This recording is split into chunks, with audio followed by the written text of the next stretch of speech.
Hey guys, Loco here with PowerofEvil after their unfortunate loss versus Clutch Gaming.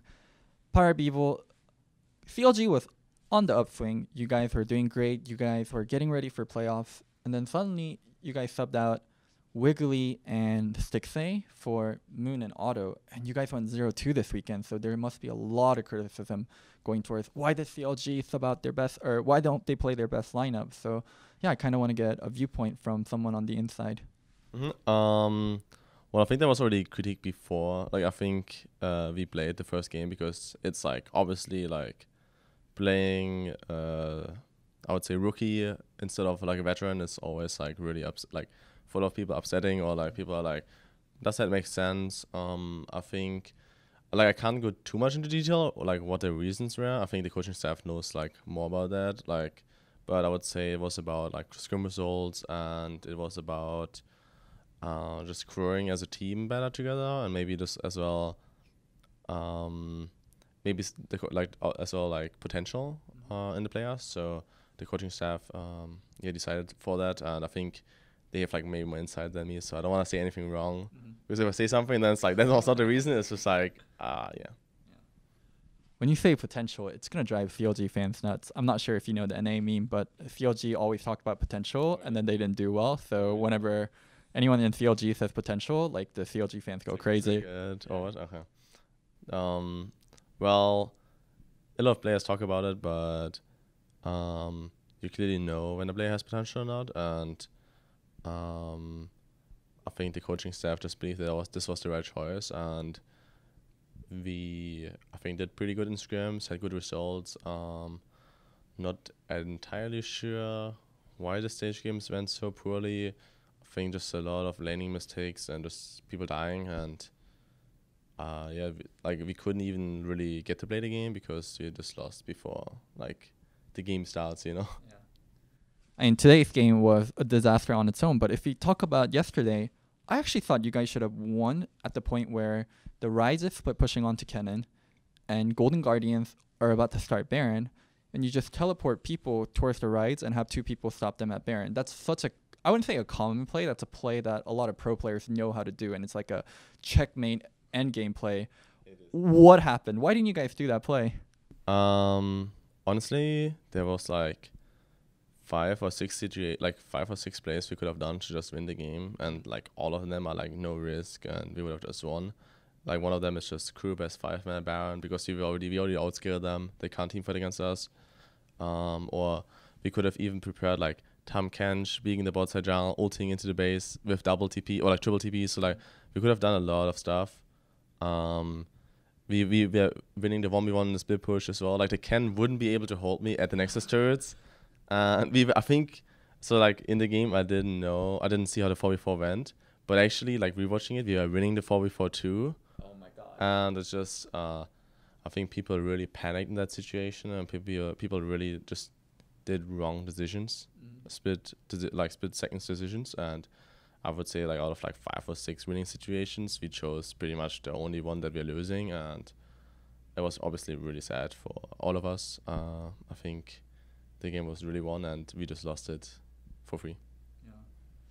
I mean, playoffs is so nearby, and there's a big clump of teams, and you guys were on the top of the clump. Now you guys kind of push yourself toward the bottom with going 0-2. Are you confident? Do you guys have a plan going into the next few weeks?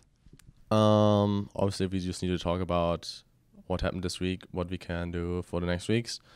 Out of my experience, 9-9 in the standings normally goes to playoffs. I think the first time it didn't happen was last year in Optic actually, where we went with 9-9 and we didn't make the playoffs.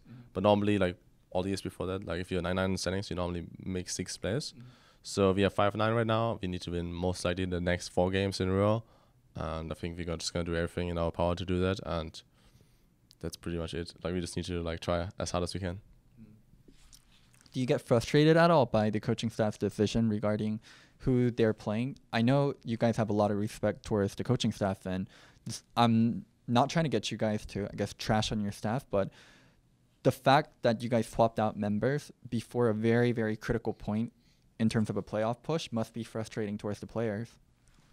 Um, Definitely, Bifrost and me mentioned that it involves a risk doing this move since we are close to playoffs, and if we do that, it can hurt the team. I feel like the coaching staff decided for it because they thought it's the best for the future as well, for the future growing, and possibly like already looking at summer maybe. So I think just the easiest would be just like do an interview with the coaching staff. And just like I think they know like the details the most, and like I don't want to say anything wrong because like I know out of my experience if like someone says something which is like not right, it's like really upsetting. So yeah, I'm just like I'm like on like of like thin ice, and I don't want to say anything wrong. So yeah. Okay, I'll definitely ask Weldon about some of your coaching staff decisions, or the roster decisions, not the coaching staff decisions. So let's talk about mid rankings a little bit. I had you way high up there, and then you've been slowly coming down.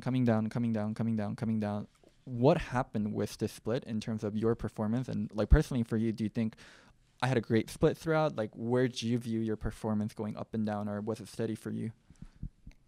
I feel like mid lane is really depending on how the team does. I think it's really easy to look good if the team plays good, and it's really easy to like I feel like you can never look bad if your team does good. Like that's just how it is. As a mid laner, you just end off the map. If your bot and top are winning, they just roam mid and they just win you the lane even if you're losing it. So it's like really easy to play the game. Or like if your bot is hard winning, they just give you ocean dragons and then you're like just winning the lane. So it's just like I think if the team does good, it's really easy to look good. I would say this split, I think we have lost the early games so hard that like in a lot of games I think or like we cannot come into the game. So like we have like insane deficits before 20 minutes, and it's I think really tough at this point then as like mid laner to even play the game 1v1 since they will just have all the control. And right now mid lane matchups are a lot of like 60-40, 40-60 matchups. So it's like not like hard snowballing ones or like hard winning ones. So if it's like you're in a bad matchup, but your silence are winning, or like your jungler is way stronger than the other jungler, and he can all time show you where he is, and any mid laners needs to be scared, you can easily make the 40-60 matchup to like a winning matchup. So I think that's the biggest thing that we are just right now struggling as a team, and we just need to fix our mistakes, and I need to do better as well. I think it's just a team goal and an individual goal that we all need to like just not fall that far behind in every game. In the next few games, will you guys strive for improvement, or will you guys just put everything out there and try to win? Because I know CLG has been very much about improvement. You guys shuffle players in and out. You guys sometimes push yourselves to do different stuff than something that gave you wins before. You guys won so much with Sion and Israel and Tom Kinch. You guys actively got off of that and started playing split push to improve, and it's had success. So I'm very curious what you guys' outlook is on the next few games. I would say, that's a really tough question. You really got me there. I think for myself, I'm just gonna give 120%, which I did last week's too. Just like play more solo queue, try as much as I can to get these wins, and try to get my teams the victory. Just if I see any like team problem or like team issue that we like not able to fix or not able to fix fast enough, like you can normally really pick up on that, like or like you can help out your teammates or like pick up on the slack. So like just like easy stuff, like a good example is just like if someone doesn't call miss, you can watch yourself, right? Like you can be the one saying, hey man, like you should have called that, it was your responsibility. But at the same time, I think at this point we just need to be like, okay, I just need to watch it on my own, stuff like this. So like we just need to just everyone needs to like look at themselves and think about what he can do to help the team.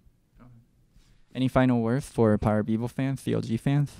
Well, I'm sorry that we're doing so poorly this week and just lately. Hopefully we can pick it up next week, and I will keep trying my best and hopefully make you guys proud. All right, hopefully he can make CLG proud. Have faith, guys, and don't forget to subscribe. Thank you so much to Low Key Community for making this interview happen. If you guys want to support them, the link is going to be down in the bio.